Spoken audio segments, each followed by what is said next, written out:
Hello there, everyone, and welcome to the Tony Robbins podcast. Welcome, Tony Robbins. Welcome, welcome, Mary. Thank you, Sage. I always like to attend my own podcast. We always enjoy having you. It's such a funny. You ladies do such a beautiful job. I don't have to even show up. It's great to be with you. It's great to be with you. And with all of you listening in or viewing in, thank you for taking the time to visit with us. We hope that today will touch your heart and provide you with some beautiful tools to enhance the quality of your life. Yes, and we wanted to touch upon the power of the spoken word, and that our words, whether verbally or in the written word, they carry an energy, they carry a currency, they carry words create. And words destroy. They do indeed. They do indeed, or they can bless, or they can be harmful. And it's something that innocently we as human beings don't always put enough attention to, possibly. Yes. And so we're just inviting you, as we invite ourselves into the awareness of the words that we choose, because it is a choice. It's a choice, the words we speak. It's a choice, to choose words that are kind, compassionate, loving, considerate. And sometimes we can fall asleep and we don't realize that words emit and that they land somewhere, and how are they landing and what is the effect of that. Therefore, here we are. I love you, Bunny. I know you do. We have very different approaches, and I love how we all come together. Me too. It's complementary and it's different, and I'm sure that you can find that in your own families for those of you who are listening in. Mary, thank you for being here. Of course. What are your thoughts on words? And then I'll kind of give my view of it. Sure. Well, as you guys were both talking, I was just thinking about if anyone is listening and they're like, oh, the power of spoken word, like I know this, I got this old chestnut. I think that it's all, when I think about it now in terms of where the world is right now, in many ways, I think this is one of the central issues of our time. Like that's what, a lot of ways, what the arguments are about out there. It's like, what can you say? What can't you say? The fact that we're even having the free speech discussions in 2021, it's like that all gives credence to the idea that words are so powerful that there are sides of people think that maybe there should be censorship. Should there be intervention, whether it's big tech or big media or independent media, and all these fractions that are happening right now? I really think the root of it has a lot to do with the power of our spoken word and what we're trying to convey, and the frequency, like you said, that all carries. So I think that it's more relevant than ever, and it starts with our own utterances around a dinner table, at a coffee shop, in a classroom, and then of course it goes broader and at scale and with deeper intensity. But what comes out of our mouth is very important, and we should wake up to it. I agree. I think it's not just the spoken word or the written word. I think it's the words you use within yourself as well. Amen. So let me give a context of how I look at it. I look at it as the quality of your life is the quality of your emotions. It doesn't matter how many people love you, respect you. It doesn't matter how many great children or family members you have. You're not going to have a very fulfilled life unless you're feeling emotions each day that enhance your experience of life, whether it's love or gratitude or grace or whatever, excitement, passion. But emotions are created by meanings. And all of our meanings are shaped through words primarily. Yes, we can have images and thoughts, but the thoughts tend to get into words very quickly. And the words we select, and many times we don't select them consciously, develop habits. Most of the research shows that almost 58% of what we do in a day is habitual. In fact, somewhere I read, I don't know how they come up with these statistics, like I mentioned it once before, but there's like 165,000 individual thoughts a person has in a day. The only problem is 95% of the ones you have today were the same ones you had yesterday, so your life doesn't change. But think about it in words. Words create meaning. Our experience of life is not life. We only experience the part of life we focus on and that we label. And when we bring words to an experience, it changes our biochemistry. So think of it this way. I call it transformational vocabulary. If you want to know what'll transform your emotion, transform your life, a different set of words will. I know that sounds overly simplistic, because what makes meaning happen is what's happening in your body physically but it's also what you focus on, and it's the label you give it. And so imagine like we all have the same experience, like a funnel. We all have the same visual, auditory, kinesthetic, all these triggers come in. But my habit was to have a cookie cutter of pissed off and frustrated and angry. So that generates the emotion. Like some people, no matter what happens, they're angry. Some people, no matter what happens, they're fearful, they're worried, they're overwhelmed. And the words we use, literally, the words you attach to your experience become your experience biochemically. So you really want to be conscious of those words. And I can tell, like, for example, if I'm really run down physically, I'm exhausted, I got to push through it, my language becomes more colorful, quite frankly. And Colorful. Even that's a nice reframe. That's right, colorful. I'm sure my grandmother would call it colorful. Keep going. But honey, you're a real master of softeners. You know, like when it's a real negative experience, you use softeners and it softens it. I remember my mom, God rest her soul, I wouldn't be who I was without her, so I totally honor her. But she always was humiliated. If someone didn't answer the phone, she was humiliated. Because anything uncomfortable, that's the cookie cutter word she used over and over again. And so she really was humiliated. She'd say it, she'd feel it, she'd experience it. And so you have to become aware of that. It's like simple ones. I always tell people, you know, I'm doing a financial book. I'm going to leave in a few minutes because I have to go do the audio recording. But I wanted to join you for this because it's such an important topic. But I'm doing this new book on the holy grail of investing. And one of the things I've noticed is the difference between have to and get to, you know? That's a good one. It's like, you know, I have to do this before I get to do this. I mean, you know, most people can have a lot of money and they're still not free because they still have to do this, right? No, we get to do this. And so it sounds so simplistic and stupid and positive thinky, but it's not. It's biochemical and it's real. I'll give you one more quick example and then I'll shut the heck up. You know, we all have a good set of friends of John and Julie Gottman. They're some of the most amazing relationship experts in the world. They can watch anybody have a conversation, a couple, and in 15 minutes conversation, they have a 94% accuracy of predicting whether they'll be divorced or not. 94% in 15 minutes. How the hell do they do that? Well, they notice the pattern of language. And one of the things they've learned is not only there are certain words that push people over the edge, as well as certain things, rolling your eyes, things of that nature as well that add to it. But they also discovered that if you have in your words, with your vocabulary, with your communication to your partner, if you don't at least have a 5-to-1 ratio of positive and negative words, emotions, experiences, you will not be able to sustain the relationship. Now, if you think about us, you know, as a family, how often in a day do I say, I love you, or I'm so lucky to have you? We all do it with each other constantly. We have like a 20-to-1. 5-to-1 is just to maintain a relationship. But words have power. They change your biochemistry. They change your relationships. They change the meaning of anything. So my hope is that as you spend time with my dear loving family here, that they share with you their perspective. But I want to plant the seed with you that this is not a minor subject. Are you a terrorist or a freedom fighter? Right now, there's tremendous conflicts in the world that's happening in the Middle East. And it's a lot of that is which one are you? And which one are you can literally make the difference between hate, rage, love, support. And so it's not a minor question, but most of our words are unconscious. They just are habitual. And if you have habitual words, you're going to have the same experience. If you want to upgrade your experience of life, if you want a greater quality of life, then maybe it's time to look at your TV, your transformational vocabulary, the words that shape you, and become aware of the ones that put you in a great state versus the ones that are negative. And some words are like playful. They're not even words. We have little funny words that sometimes we use to kind of make ourselves laugh. I just think it's worth doing an inventory. And if you do it, I think you've got tremendous power. So there's a great list in the last episode of the Tony Robbins podcast was on mental health. Oh yeah, that's right. And we talked about unlimited power, Tony's first book. And today, while I got you, I wanted to talk to you, or at least tell our listening audience, if you haven't read Awaken the Giant Within in a while, there is its own chapter on the vocabulary of ultimate success is the title of the chapter. But there's this really great list, exactly what Tony's talking about here today. And it gives you words, and then it gives you like the alternate, like rather than saying I'm anxious, you could say I'm a little concerned or I'm expectant. Yes. You know, there's tons of examples. Offer another one. Okay, great. Rather than saying I'm disappointed, I'm a little underwhelmed.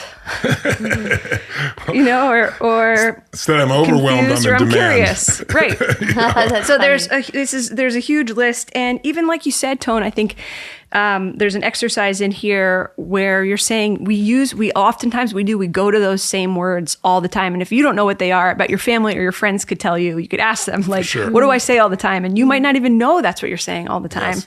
And the people you surround yourself will. So if you're open to feedback, open it up and ask folks that you're surrounded by. Kids often know what we're saying more than we do. They'll tell us, what do you think? It's so true. And, we're speaking about the external written word. And Tony, you mentioned this at the beginning, or external verbal words, but it's also what we say internally, as you mentioned earlier. Yes. And if you miss something, it's like, oh, I'm such an idiot. Like, why did I do this wrong? Why am I so stupid? It's like, I hate it when I do that. Rather than another consideration is, all right, well, that was less helpful. Let's choose again, because life is always giving us an opportunity to begin again. And there's power from that perspective, because we're all human. We all miss. We can all fall asleep in a moment. And yet the internal language of it represents, sometimes that internal war can represent the external war. And it happens with our words about ourselves. And so, be mindful of that internal narrative. And if you do something that you feel is maybe you've missed, rather than it's like, oh, I'm so stupid, it's like, okay, let's begin again here. There's an opportunity when you actually connect from that creative space that we learn. We're meant to miss. We're meant to miss the mark. That's how we tune. That's how we evolve. That's how we grow. And from my own experience, if I'm beating myself up or having harsh words about myself, I get arrested.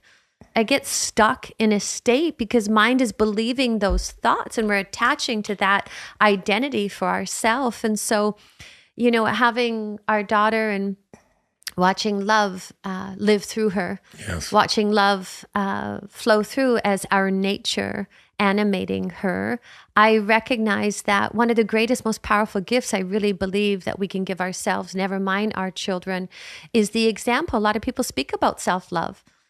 Where does that begin? It begins actually with our own internal word choices. And by the way, this doesn't happen. It's not like you're going to listen to this and say, okay, I'm going to speak perfectly. There's no such thing. It's about catching ourselves. Be aware. We're so aware of what's happening externally in the world.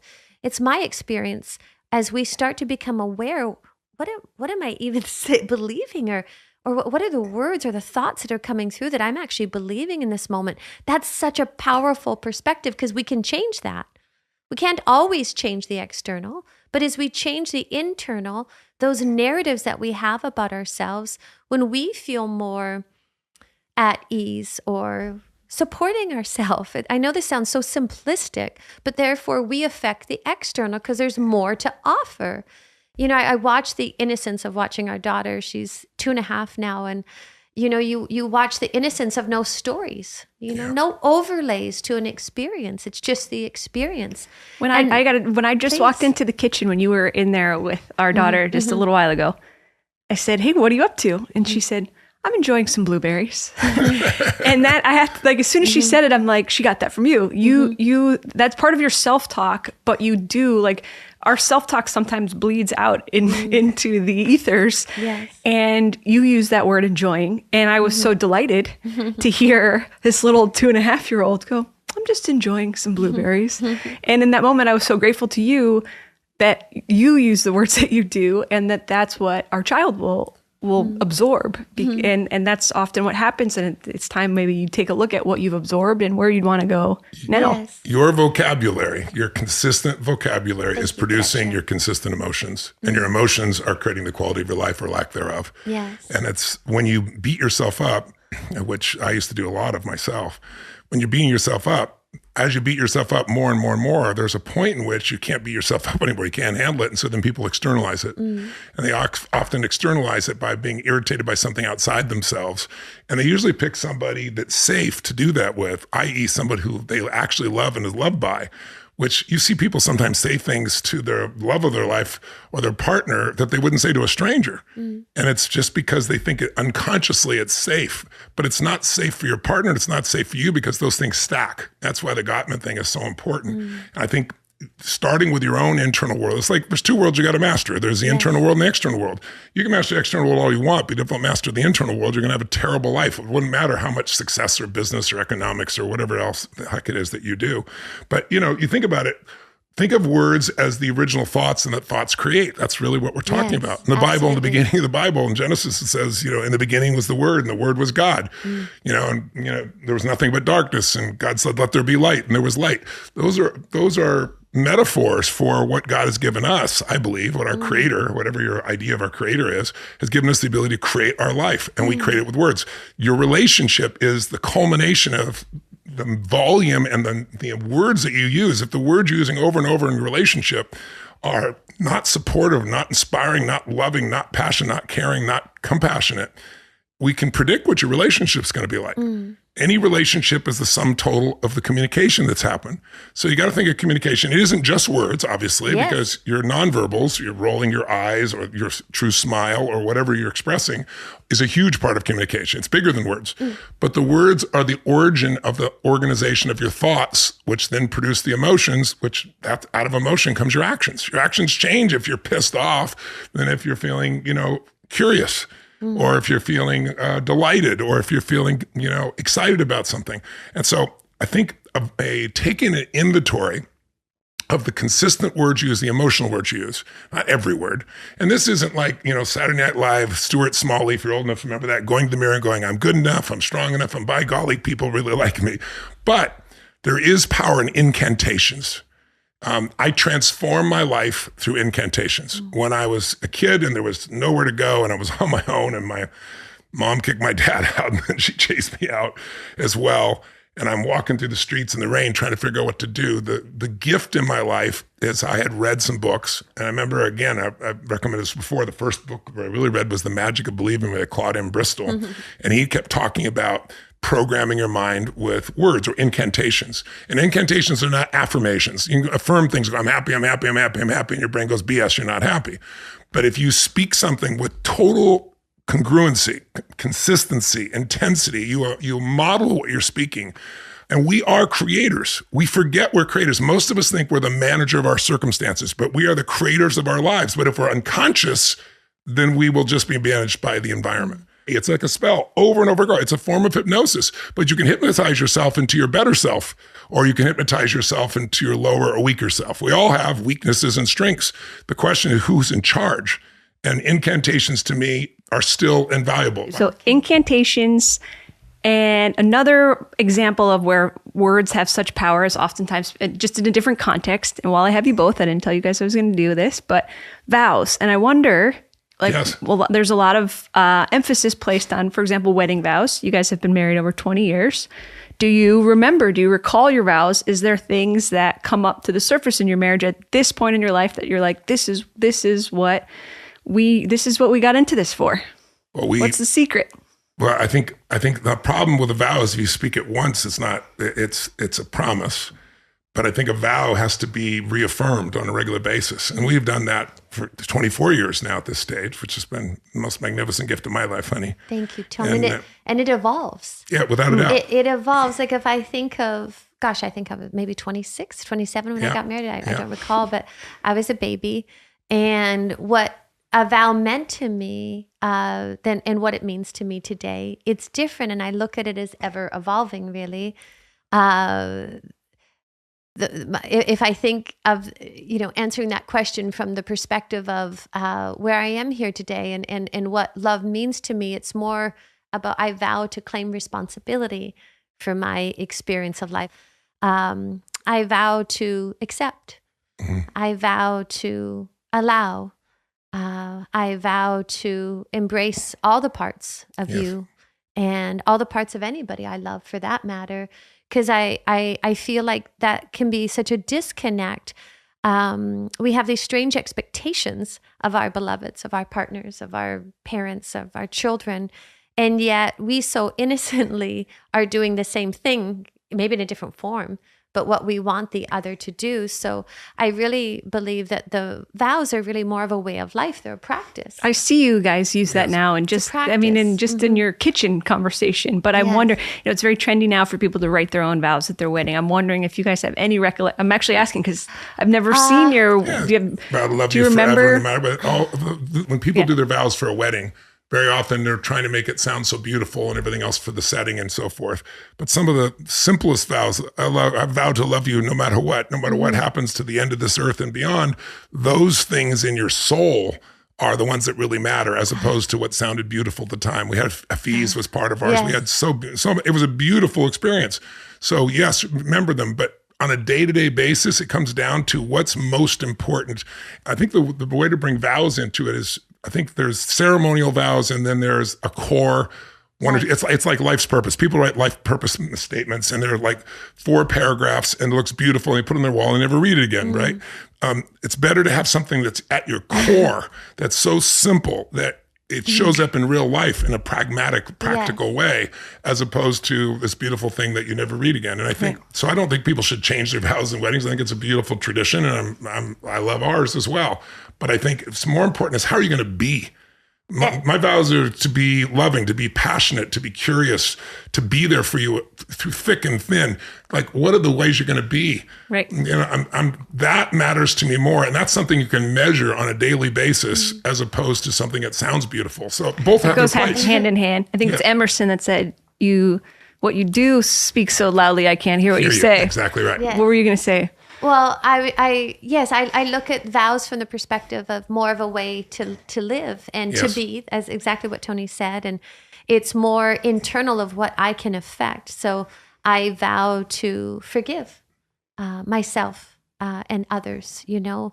I vow to understand. It's really, as I'm speaking, it's like the St. Francis prayer of, Lord, make me an instrument of your peace, where there's hatred. Beautiful words. Beautiful words. I feel like there's such wisdom and such profound, wisdom and understanding through that particular prayer. And it's really, it's the turnaround of, you know, what I want to get to who I am, I claim to be, you know, to console rather than to be consoled, to understand rather than to be understood. And I feel like when you have that position, that willingness, it's a humble position, because you recognize that you're here to give, you're here to embody and to express that love. And when you commit to that, it's a vow not only to your beloved, it's a vow to yourself of how you commit to your own life. Love that. Because then loving is a given. Loving is a given because it's our nature. And if you vow to tidy it up, you vow to uproot what's false. You vow to, you know, to have an inner reflection and take responsibility for anything that gets in the way of loving your beloved, because mind is doing what mind does. And as we believe on true thoughts, it gets muddled, it gets clunky, it gets painful. And so that I really feel is such a powerful position. And sometimes in romantic love, it gets lost in, hey, I'm, you know, romantic love, it's like, wee, and it feels good. And it's like, you know, I want this, rather than I'm committed to being this and simply offering that no matter what. I think we've talked about this before. Relationships, a place you go to give, not a place to go to get. If it's a place you go to get, it's there. And I think vows are beautiful, but what really matters is what's consistent, right? What you habitually speak, what you habitually think, what you habitually communicate, that's what matters. And the value of incantations is like a vow. You're doing it over and over again. I would say to people, it's not enough to understand these things. Like right now, if you're listening, you go, okay, this makes sense. You know, there's some words that piss me off, make me more intense, and some words that probably soften, some words that would probably break my pattern when I'm upset, make me laugh. Maybe I should discover those words that will move me emotionally when I'm doing my RPM, when I'm doing my planning. The reason I don't just write down what the result is, I don't write down a to-do list. It's like, what am I after? What's the result? And why do I want it? But the why is the power, and the different words. I can put a couple of words there and it totally changed my state. Again, have to versus get to. If it's impact, if it's making a difference, if it's based on love, if it's contribution, there's certain words, everybody has different words. Those words for me move me. Now I want to go make this thing happen, as opposed to it's a to-do list that I got to go after. So I think it's the most important thing for you to do is do the inventory and to get serious about the power these words have in your relationship, in your own self. I mean, our daughter, as you described, she doesn't have those internal dialogues of I'm so terrible, I'm so screwed up, I'm so anything like that. So she's able, Whoops. No problem. Whoops. No problem. She's got our vocabulary in those areas and a lot of your vocabulary in those areas. And so Halo has her own vocabulary. Friends, Halo, friends. Halo. So those habits are the most important habits of all, because they're the ones that shape how you think, how you feel, and how you interact. That's your whole life. So think about how you create if you wanted to create a new life, what new words would you use to describe things when you're really upset or frustrated, overwhelmed, that would change you? Instead of overwhelmed, I'm in demand. That's how you make myself laugh. Like, oh, this is so overwhelming. Why is it? There's a million calls. No, I'm in demand. I'm in high demand. That's a damn good thing. It sounds silly, and it's designed to be a little silly because it breaks my pattern. Versus listen to people who are angry or sad or depressed or overwhelmed, and they have a very specific vocabulary that they use over and over again to put themselves in a trance. Because listen, every emotion's a trance. When you're angry, it's a trance. It isn't who you are. It's a certain state that you're going into. And some people have done it over and over again. For some people, it's feeling sad over again, or depressed, or worried, or feeling injustice. I mean, like today, people are offended by everything. I'm offended. It's not my preference. You know what I mean? I'm offended by what they do. I prefer they use different words, but I can't control them. So let me focus on what I can do. Different words create a different life. And if there's anything you're going to take from this conversation, I hope that's valuable for you, would be to really get clear on the words that make you feel strong, good, empowered, moving forward. And notice the words that make you disempowered, angry, frustrated, overwhelmed. And then notice the words you're using. That starts with you. Then what about the people closest to you? And what are some substitute words? And you can make it fun. It's like create a little menu for yourself and playful things that you can do. I think that's one of the simplest gifts you can give you. Sometimes, years ago, when people started to know who I was and I developed a certain level of fame, I started getting stopped, and it went through different stages. But people didn't stop me like, my movie friends in those days who wanted an autograph, or these days everybody wants a picture. They stopped me and they wanted me to help change their life right now. And I learned, I want to be able to help somebody in a few seconds. And so I started focusing on what I call profound knowledge. Profound knowledge is anything that's so simple that once you understand it, you can immediately change your life or someone else. And transformational vocabulary, the words you use, the words you speak, the words you create with, is one of the simplest tools in the world to change it. But it still requires a habit. And that's why I recommend incantations. Coming up with certain things you're going to say over and over again, which is how I built me. I created this Tony Robbins guy. He's me, obviously. But the part that dominates, that shapes who I am, I created by certain words over and over and over again. That isn't the only thing I did, but it was a huge part of what I did because it's laid the foundation for the different kinds of thinking. Different thinking creates different emotions. Different emotions create different actions. Different actions create a different result. Well, that's incredible. Nice word choice off the menu. Thank you for coming to the table today, Tone. My pleasure. I'm going to go out. Please. You guys will hopefully be seeing soon this new book. I'm doing the final third in the trilogy of my financial books. It's called The Holy Grail of Investing. So watch for it. Actually, I think you can get it online now, but I'm going to go do the audio of it. But it's of the 3 books I've done, I'm thrilled with all 3 of them. But there are some breakthroughs that are so amazing here. In a world where people have such uncertainty right now about where the world's going, what to do financially, I decided to do a little bit of what I did in the beginning on a different level. I decided to go for interviewing 13 masters of the universe. I did, 50 for Money Master the Game. But most of those people were different types of investors. Most people don't know that if you're trying to build your financial future, it's all about compounding. And if you look at the S&P 500, the basic stocks, and you see that's done about over the last 20 years, a little over 9%. Private equity, private credit, and private real estate has a very different response. It's averaged 14% plus. So it's 50% better per year compounded. So I interviewed all these people that make 20% and more, north of 20%, compounded for 20, 25, 30 years. And I've pulled out the principles and the tools of what they're doing. So I'm so excited about it. So it's a little commercial. I'm donating all the money. I'm not looking for anything from it. Again, to Feeding America. But I hope you'll get this book. It'll blow your mind. It'll take you beyond the words. It'll take you to the pathway to creating true financial freedom and knowing things that most people have no clue about. So I'm going to go up and do that. I'm going to leave the balance to you guys. Love to everyone listening. I hope you find some words that make your life more magnificent, more beautiful, more compassionate, more alive, just more fulfilling than you've ever been before. That's my heartfelt prayer and wish for you. Thanks, ladies, for letting me join you. Thank you, Tony Robbins.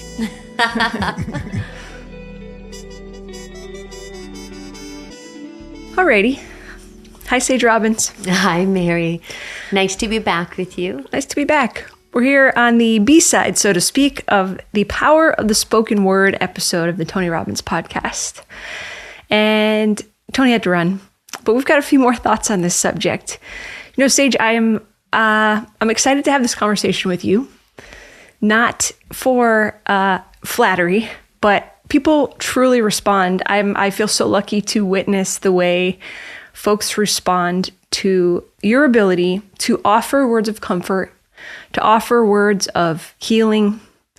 When someone is grieving, it makes me emotional. When someone has just received a diagnosis or after a death, oftentimes people call you.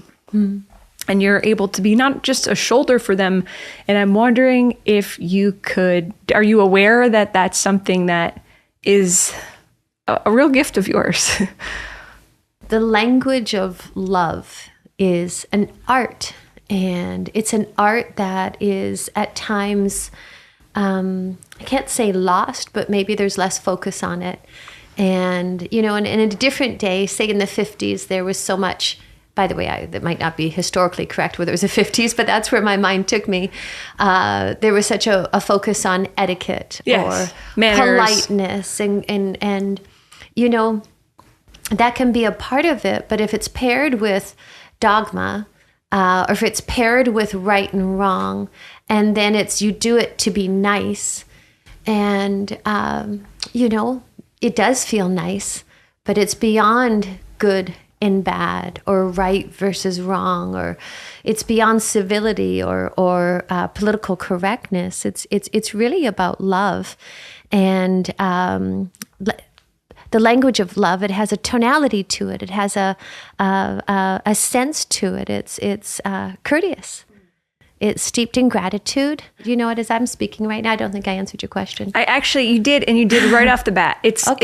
We've been calling it spoken word, and we've been sticking with word, but right away you said it's the art of the language of love. And when I was thinking about I didn't even know how to go about asking you that question, but I've heard you do it. I've heard you take people's hands when they seem inconsolable. And oftentimes I find myself naturally thinking like, I would not know what to say in this situation. And I don't know, you have a way of disarming people, comforting people, grieving alongside of people, but not, it's not, somehow it still has like a buoyancy to what you're able to do with your word. And I realize that's why, because it has that frequency of the language of love. It's not some word you're using. It's not some technique. It's not some script. And it's love. That's interesting, Mary. You also manage a lot of folks. You manage everyone in this home that most people say functions more like a hotel than a private home. You, over the course of a day, will manage many folks back at the company.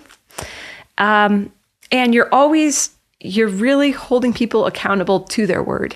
And so we can talk about the power of the spoken word, and you bring that to life and what that really means. And you'll often, some of what I even overhear as I pass through a room of you having conversations with people is you'll call out any kind of trouble talk. And maybe out in the world, they might call it gossip. You might call it something like trouble talking, or if there is a schism, you'll often say the phrase, are you adding to the schism, or are you working towards a solution? And just little hacks, I would almost call it like that you offer people. And it feels generous because there's no blame to it. But you use these words that I think call people so you don't get ensnared by like truth and lie and words that have real charge and black and white and right and wrong kind of vibes. You open it up to people and say things like, you know, are you untying a knot? Or can you speak to that power of the words that you offer folks a little bit? Sure. Well, I really believe we're either adding to the harmony of a circumstance or adding to the schism, and how do we do that? Well, the schism is a disconnect of, he should do this, she should do that. He's whatever judgment or opinion we have. Harmony is we meet in this space of understanding of willingness to hear and to perceive, and also what you commit to not being a part of anymore. Gossip or trouble talking, it's talking about other people. That's lousy. Have you ever experienced that? It's really like the beginning of bullying, of what one would call to be quote unquote bullying. What is it? It's just human beings unconscious sharing, trash talk, garbage, or whatever you want to call it, or trouble talking about another human being or a group of human beings. And how is that even helpful? Maybe it strokes your ego. Maybe it makes other people laugh, but is it the fullest truth? Is it, I don't know, it feels lousy to have it done, and we all have. Mm-hmm. It's what's happening right now in social media. You post something and this world doesn't need any more opinions. It doesn't need any more judgment. It's love that really transforms our life and our reality. And so harmony is our nature. It's our nature to, when we are in right mind and we're in our heart, it's natural to be harmonious. And when there is a confusion, how can I bring clarity to that? Well, it isn't about talking about what's wrong.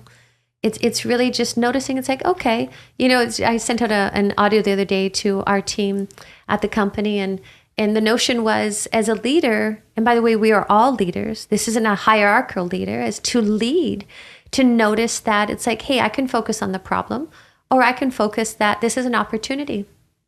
This is an opportunity for us to come together, to create, to understand, to appreciate, to possibly it's the people are calling it a challenge or a problem because there's a confusion. It's like, okay, let's come together. Right. Let's come together is such a powerful position. Because we're better together. It's my experience. And I love that about you. You really will never stand for any kind of I was laughing earlier because I've never heard you say trash talking. you always call it trouble talking. And I don't know why that made me laugh. Because it's almost like you going into the realm of sports, which made me almost uncomfortable. But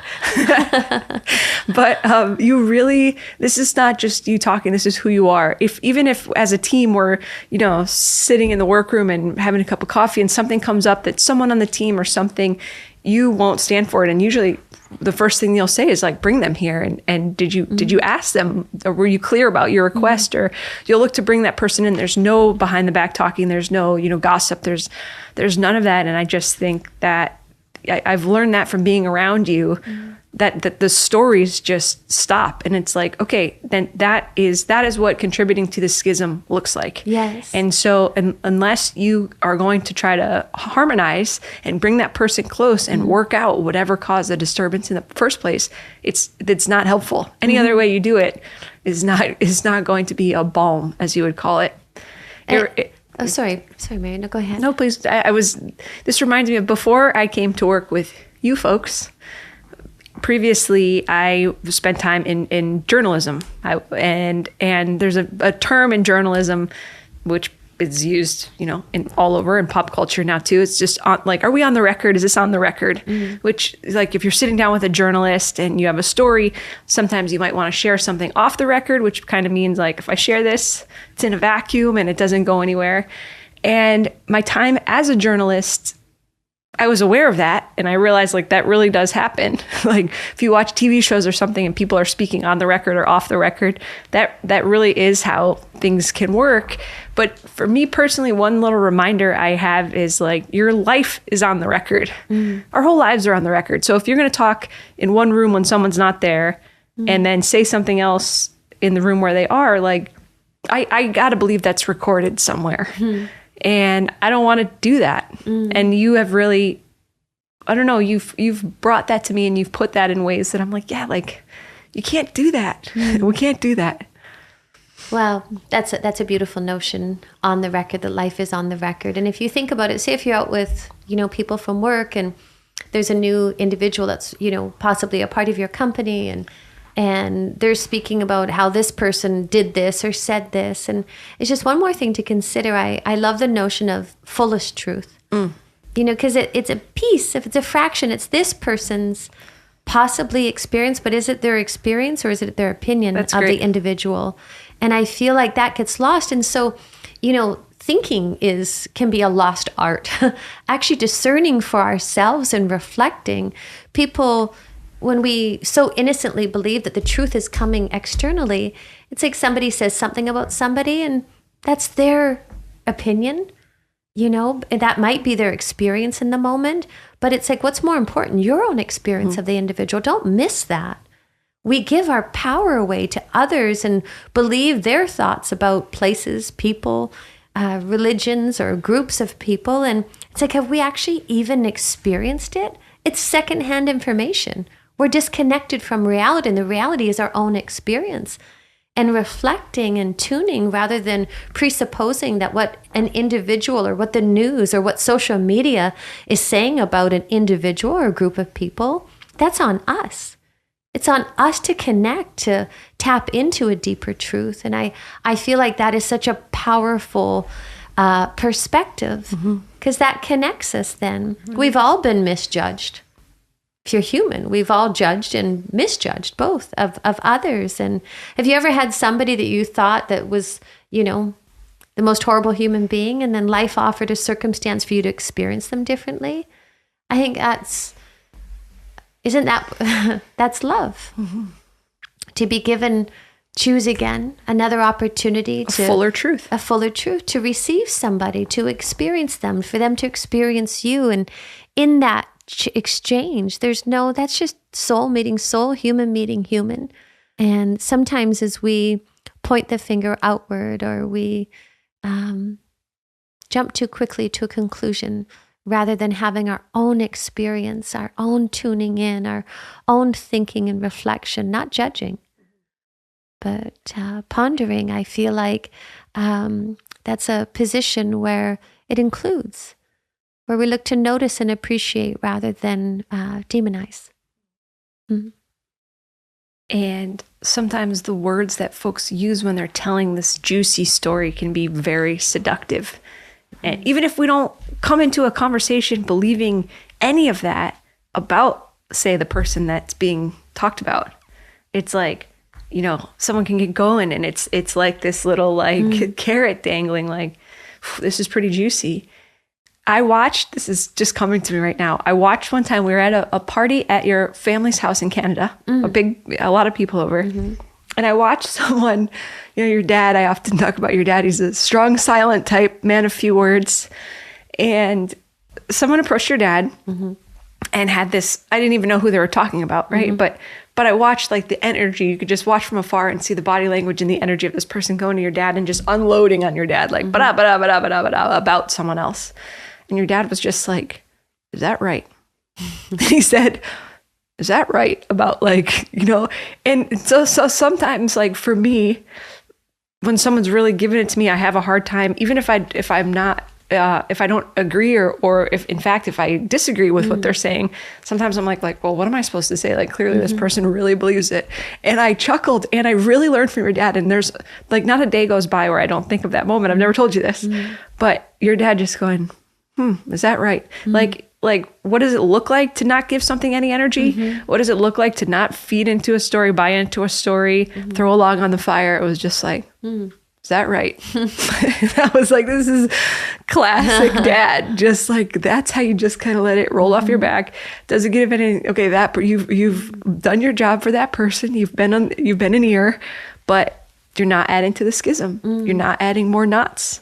And what an extraordinary, powerful question. Right. Is that right? It's actually really accurate, the word of it. Right. Is that so? You know, is that true? Is that true? It allows us to ponder and to reflect. So I feel like that is a very powerful practice, because that's really what that is. So if you're at a dinner and maybe having a few drinks and people are chatting, or this person's talking about their husband or their wife or their neighbors or so-and-so at work, you know, catch yourself not to contribute. That's one way. Another way is offering something that you've noticed that is maybe a fuller truth, something kind and beautiful about this human. Or, you know, as our parents are a different generation, we have nothing nice to say, don't say nothing at all. I love that. There's wisdom in that. My mom used to always say that. But, you know, that's truth. That's truth. And so there's enough, same goes on social media. If somebody posts something, and even if mind judges and it's like, oh yeah, and you know, we can get so quote unquote righteous about what our opinion or what's this or what's that. You know, once again, I don't know that our opinion is really even relevant. But you know, where there is darkness, where there's darkness, let there be light.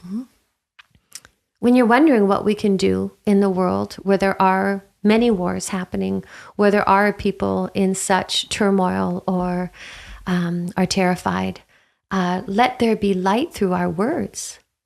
If you don't know what to do, rather than offering an opinion, be a gift, be a blessing, offer kind or considerate or thoughtful. We love you. We're praying. Whatever is true, I don't know. I can't speak for you, but whatever your heart offers, that is the language of love. And let there be light. That's how there's light. This divine orchestration needs a vehicle. That happens to be you, and it happens to be me. And so as we choose wisely our words, our actions, that allows us not perfection, but that allows us to be a vehicle for that illumination, that love, that kindness. That's what light is. It's like we all know somebody when you walk by and it was just a kind smile. That's light. You're feeling a light of their smile, of the beauty of their own beingness. There's no words to that, but there is. It's a language. And so I just feel social media is a platform, and it can spew hatred or confusion, more accurately, or it can cultivate light, can cultivate love. It can be a currency of love. That's more profound than we recognize. And when you say on the record, I think that's a stunning thought, to put love on the record of life. That's for gorgeous. All of us. That's gorgeous. Social media has also made people a little cavalier with what they're willing to say because of the veil of it, and that because it's not looking someone in the eye. And like, why is it difficult to look someone in the eye and say simple things sometimes, like, I love you, thank you, please forgive me, I'm sorry, that exercise that we do. Those simple words are so powerful, yet it's so easy for folks to say what they hate, like you said, offer another opinion. And you know, this isn't meant to be preachy, but just keep an eye on any word that you put out there, because there is an energy to it. You've got to believe that if this whole life is energy, which you can scientifically pretty much prove that it is, don't argue with me on that one, then so are our words. So we gotta pay a little attention to it. One thing that I can mention is that if somebody comes to me and they have, say, you know, a diagnosis of some form, that is not at the forefront of my mind. We all meet right here in this human experience, in this moment. And that's where I experience a greater truth. That's where I experience a greater beauty beyond the story, beyond the narrative, because we all have that. And if you've lived long enough, hey, you've had a diagnosis at a time, you've lost your health, you've gained your health, you've lost a beloved. And so we, you know, if you're alive, if you're listening to this, we've all known loss or pain or grief or whatever label we want to put on that. That relates back to, and I hope you heard this in the first segment. For me, what really sticks, the phrase that he uses is the words we attach to an experience become the experience. Yes. So when you say you miss the experience, it's like, right, because what story or what other narrative are you overlaying on the experience that's giving you the experience that you're feeling? The emotion. It's like the old adage of like, there's the flat tire and there's the story about the flat tire. It's like, it's just a flat tire. Yes. But all of these words and emotions that we put on it, great. Now it's builds into this. Now it has this greater energy and this greater frequency. And we do that with everything. It's like, it's if we really look and we get honest, we do that with everything. I think that's the real, life is just showing us ourself. It's a reflection. And when there's a willingness to see yourself rather than the external demonization or the external blame, that's where words become so charged. They become so fixed with these identities. This group of people, they're horrendous. They're this. Is it true, all of them?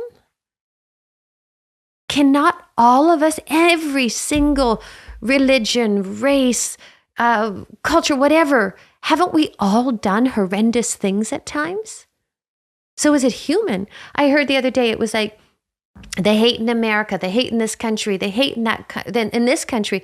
The hate is within us. It's not a collective. It's a collective of the world. It's a collective of our asleepness. It's a collective of our own disconnect from this divine reality. And so we're demonizing life, we're demonizing God, we demonize, others, and we miss the beauty of life. I remember when Tony, this is probably about maybe 4 or 5 years ago, and he had an internal bleed. He had an esophageal ulcer, and he lost 4 pints, if you remember at that time, 4 pints of blood. And so he was here at the house, and he had went unconscious. He was white as a ghost.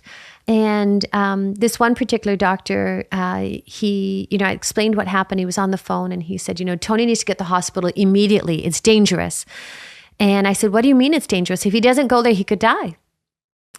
And Tony's in bed. I was like thinking of logistics, calling it. Tony wasn't certain if he wanted to call an ambulance yet. And my heart was pounding. I remember like everything all of a sudden got really, really, really quiet. And yet I could hear my own heart and it was pounding.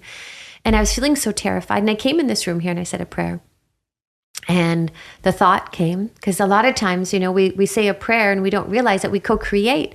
I saw this, or I heard this man's name, Dr. Yadigar. He wasn't our doctor at the time, but I thought, gosh, I need to get his number. He's coming to my mind. That's a prayer answered. It's an impulse, an instinct. Where does that come from? It's divine. All of it is information when we tune in. So I called him. And I said, doctor, I'm terrified. I'm here. And they're saying to take Tony to this hospital. And the doctor said, it's incredibly dangerous. And he said, hold on. He's like, okay, tell me exactly what happened. And I told him, and he's like, listen, everything's going to be okay. Everything's going to be okay. Yes, I recommend you take him to the hospital. And everything's going to be okay. And that reassurance, he's become a dear friend. And that reassurance in that moment when I was so terrified and when I had forgotten, I'd forgotten that everything was going to be okay. I was focused on the, gosh, I might lose Tony. And the words that someone else offered you, that it's dangerous and it's implying it's not going to be okay. Yes. And so the notion that it's all is okay, all is well. If I think about when you were mentioning those individuals who reach out at times, I think that's the most powerful gift that we can offer is just the reminder. It's not telling somebody, it was his state. It was his tone of voice. It wasn't just, he was like, well, Sage, all is well. You just go to you just go to the hospital. Or don't listen to it. It's not, he wasn't telling me. He really offered his heart and his voice. He was it's the tonality and the cadence and the warmth and the presence in that moment that was like, whew, I will never forget it. And it was just, and then it just became functional. We packed some clothes and took Tony to the hospital. But by the way, all was well. That's right. the delivery of his words to you and the words that he chose. And I know it sounds almost hokey, some of the catchphrases like, your word is your wand, or be impeccable with your word, or tell the truth, or at least don't lie. All these folks say it differently, but and if you just grab onto that, then it sounds simplistic, and it sounds, but it's like, what is a living, breathing example of what that looks like? It's what that doctor offered you in just the kindness, the words of comfort in that moment when someone's reaching out and saying, what do I do? And offering that. And Mary, you said interesting about the notion of lie. And the truth is we can all lie at times. Of course. We can all go to sleep at times. You know, we all meet in that human experience. And yet, once again, if life is about, we have the opportunity in this moment here to begin again or to choose again. It's like, okay, you know what, hon? That wasn't the fullest truth. And that wasn't the fullest truth. And I just recognized as I was reflecting, I want to share this with you because I want you to understand my heart, or I want you to understand. And I'm sorry I didn't share this then. I don't know why it didn't feel true, but it feels true now. Sometimes as well, if it's like, oh my gosh, I lied or he lied, it's like, okay, maybe in that moment, but what can we offer and touch this moment? Because that's where life reconfigures. That's where life reconfigures. And it's like, oh my goodness, he lied to me. She lied to me. How dare they? It's like, okay, where have I lied? Because that's what we have the power to change, or we have the power to affect. That's right. In the first segment of this episode, Tony offered the biblical verse from Genesis. Let there be light. This one's from Isaiah chapter 55, verse 11. And it says, so shall my word be that go forth out of my mouth. It shall not return unto me void, but it shall accomplish that which I please. That sounds like positive thinking to me. I see a boomerang. I saw, the image I saw in my mind's eyes, I saw like a boomerang that went out and it returned, and it had like all these lights and illumination on it. That's what I saw. Yes. That's a beautiful metaphor, I think, for our words. It is. And how it's like, maybe that's what karma is. There is some sort of like, it doesn't go out into a void. There is something that comes out and comes back. Thank you for joining and tuning in to the words that we're here to share, which conveys our hearts and our love of you for raising your hand and wanting to find a kinder, truer way. I do. I meet you in that. I join you in that. And so for those of you who are listening and tuning in once again, please join us. Let's love this world. You know, let's offer our words, our actions, our gestures, and let's spread the power and the gift of love. I trust if you're joining in, that is your deepest heart. So thank you. God bless, and look forward to connecting soon.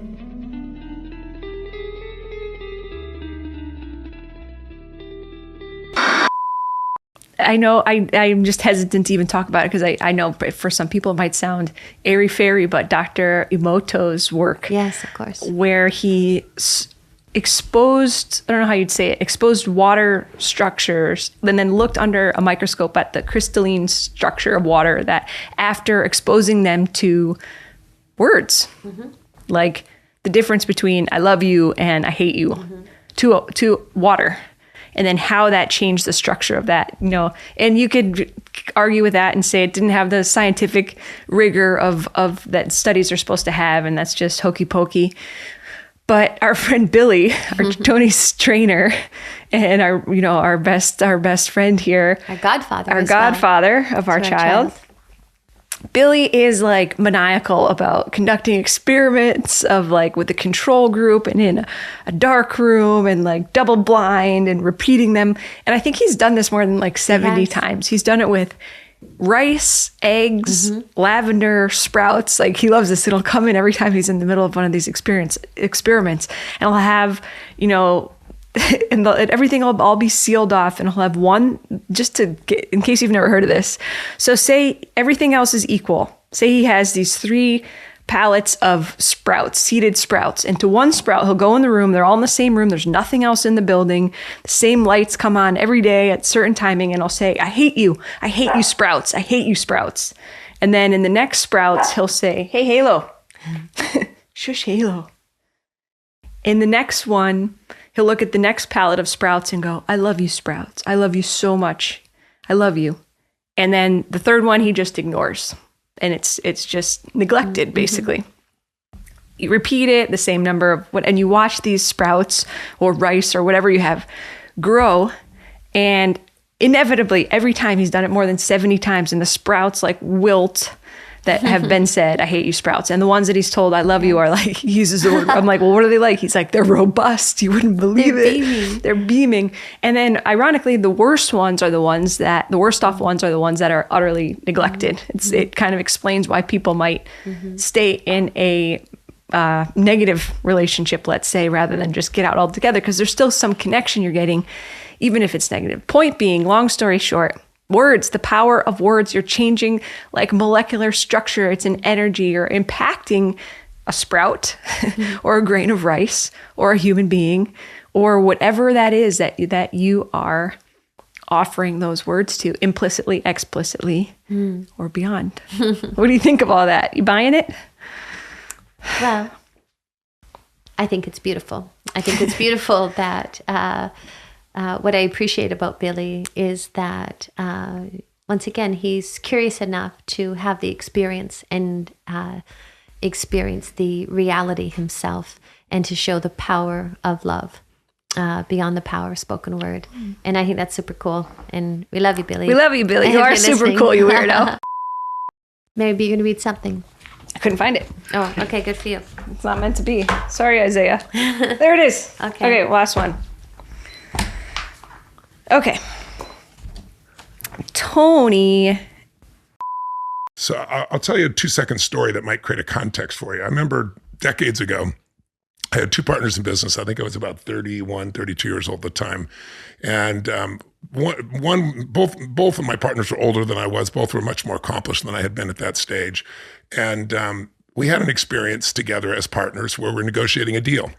And in the deal, I was young, and I still have this tendency, is just I put everything on the table. Let's just make a fair deal for each of us, thinking that that would be the same reciprocated on the other side. And it was not. It was a disaster. And without going through the boring details of the story, what I shared, the other side used disproportionately in a way that was really ridiculous and unfair to try to leverage us instead of, putting together a fair deal. But in the midst of it, as we took a break, because it was getting really heated, one of my partners, he just kept going on and on and on. I was like pissed off. I said, this pisses me off. I mean, I shared with him honestly. So my words inside my head was like, this pisses me off. This makes me angry. It makes me mad as hell, right? That's what I was thinking. But my friend, my partner, one of them, was talking about this makes him furious, and he's livid and he's enraged. And he talked about, I could kill them. And he was so intense, and I'm trying to keep my voice quiet because it wasn't that quiet. I mean, he was like yelling. And because he was so intense, I was like, calm down, dude. It's like, it can't be that bad. Like, I was just pissed off. I was just angry. But what struck me was at the same time I'm feeling angry and pissed off, and I'm thinking he's a little crazy right now, I'm trying to calm him down. My other partner, who was much older and wiser than probably both of us, been around the block more than a few times, very, very successful man. He didn't even seem to be negatively moved by it. And I remember pausing and looking at him, and I was trying to calm this guy down. It's not that bad, right? And I looked at my other friend and I said, like, what are you feeling? You're being real quiet about this. And he goes, well, I feel a little peeved. And I thought, no, excuse me. He said, I feel annoyed. That's what he said the first time. I'm annoyed. I was like, annoyed? I was annoyed that he used the word annoyed. It's like such a terrible sounding word. Annoyed? That's all he was, annoyed? Don't you understand? And then my friend's like, don't you understand? I was like, calm down. It's not that big a deal. We can handle it, right? And so I said, annoyed? I mean, that's such a weird word, annoyed. You're just annoyed after what they did. I mean, they took advantage. They did this. And so as I got upset, my other friend got upset. He got calmer. So I thought for a moment, I thought, I don't think I've ever seen him that angry in all the years I've known him. And I said, don't you get angry at things like this? He goes, no, not really. And he said, I was a little tinkled. He literally said tinkled. And I was like, you got to be kidding me. He said tinkled?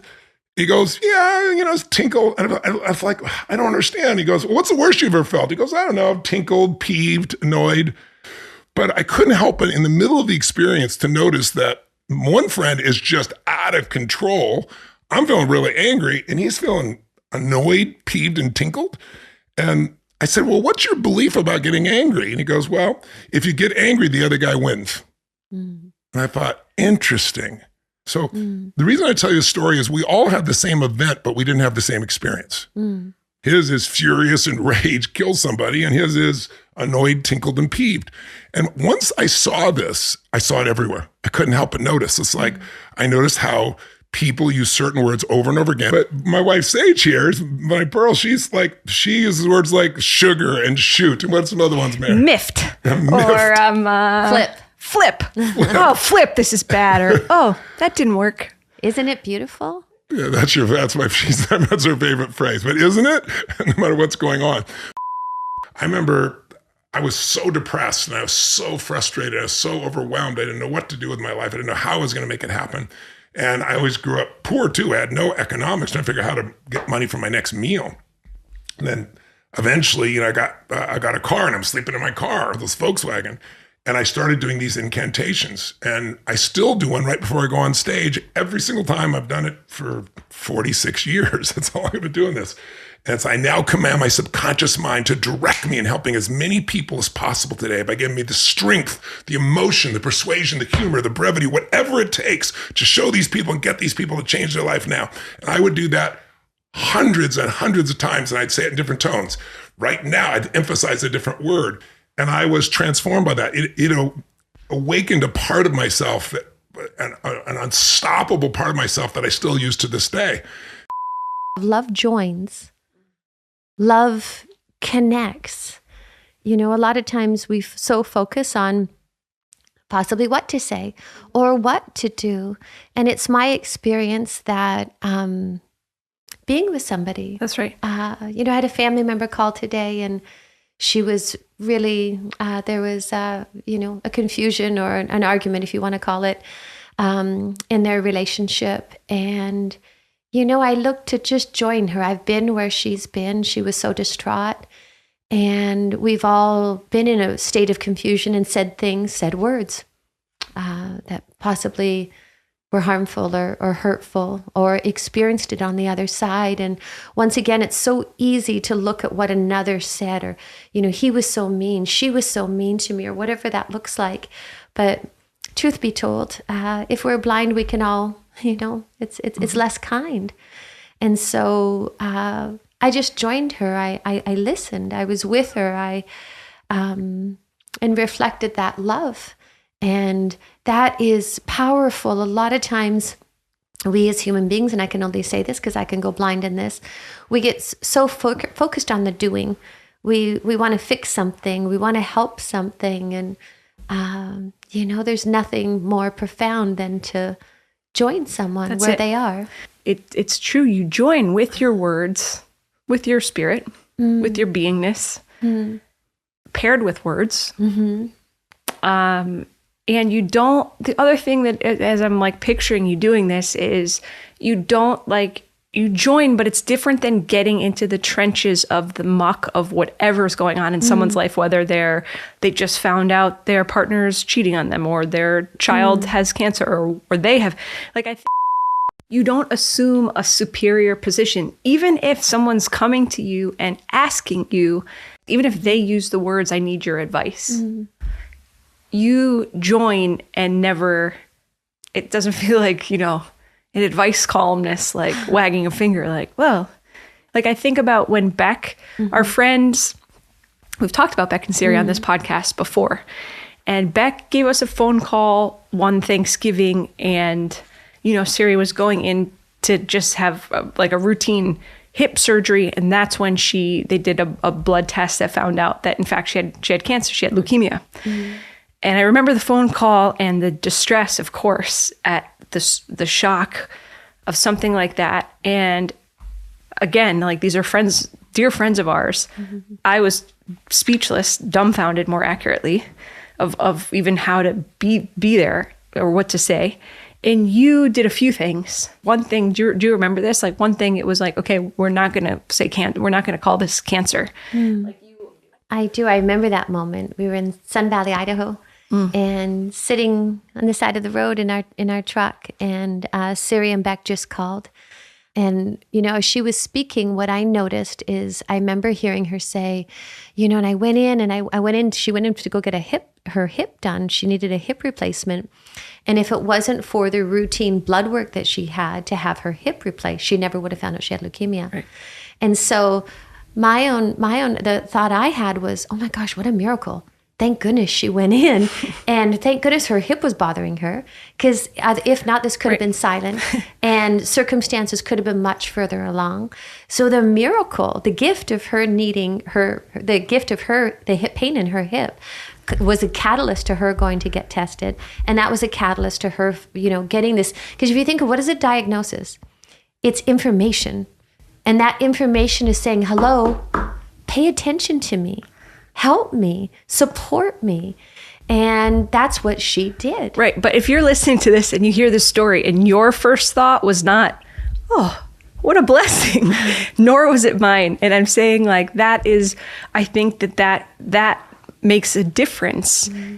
Like Tony and I, you've heard us in the previous segment here, we tease you about, it's not just your little softener words.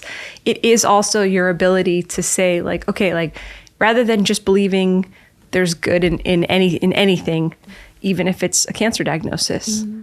Well, what a blessing. So grateful they could catch it when they did. And that narrative, even the diagnoses, the identity of that, I have cancer. And that a lot of times can be how could it not be in moments, all consuming. And we get disconnected from how extraordinary that life was so supportive in the timing of that. The timing of that was what Siri needed in order to heal this. And I found that to be extraordinary. And, a lot of times, Tony was speaking earlier about like the incantation. We can also have a negative incantation. I have cancer. Now that's information. And that's information that your body is needing some attention and some medical intervention and help and support. So there's many different factors. I'm not simplifying it or dismissing it in any way, shape, or form. And yet just the awareness that to not have that be a continuous dialogue, because I have cancer. It's like you think that. It's like, what's the difference between I have cancer or I'm healing? Mm-hmm. And so it's also noticing the miracles, is noticing the miracle of life, the divinity of this moment, the fact that we are alive. And, that is something that I find for my own self. If there's moments that I forget, or if I'm feeling overwhelmed, or I'm feeling scared about something with my own health or my family's health, I'm reminded that all is well. And that the information alone is a catalyst for change. I am wondering if you would speak to a little bit, and I know that this is something for a lot of reasons that you don't talk about and you probably don't care to talk about, but I'm going to ask.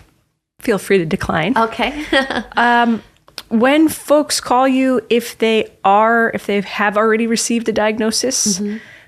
If they're having one of those dark days of chemo or, whatever, that everyone out there listening, I'm sure, has different levels of degrees of familiarity with the brutal battle that folks can go through for their health, fighting for their life. Mm.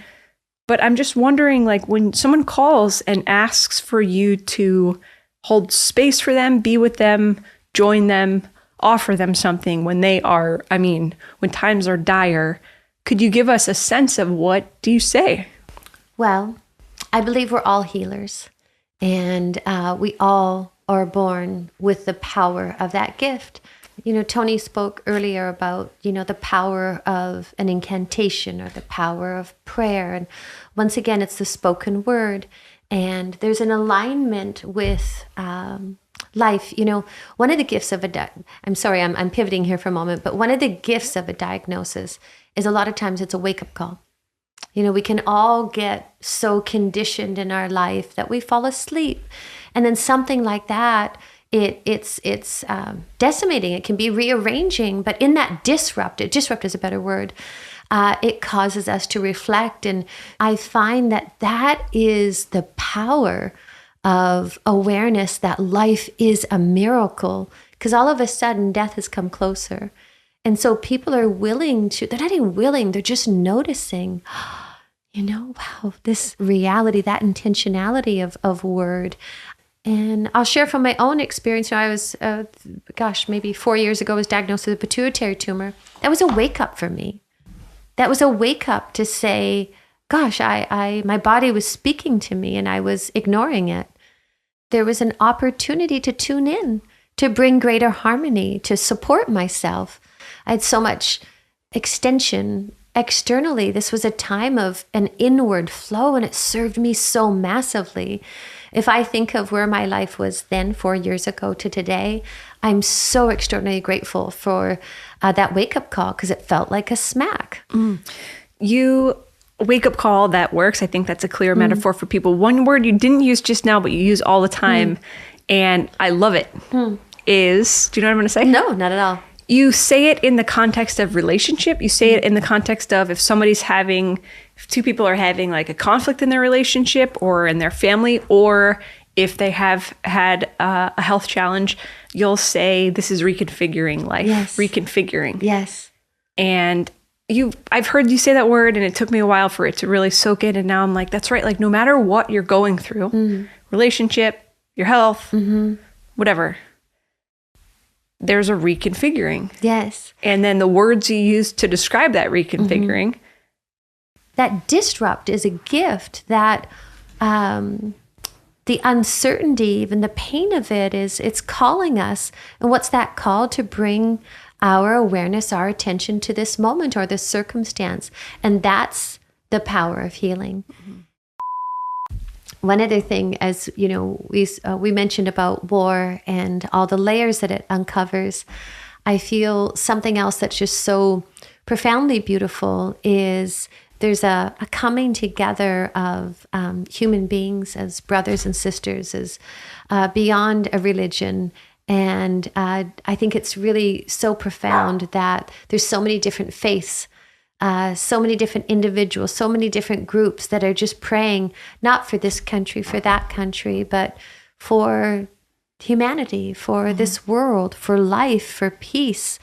And that is unbelievably beautiful to me, and such a powerful currency of individual offering their time. Your mom, praying the rosary, there's so many different prayers and rituals and individuals and groups coming together in the name of love. And what are they offering? They're offering their word.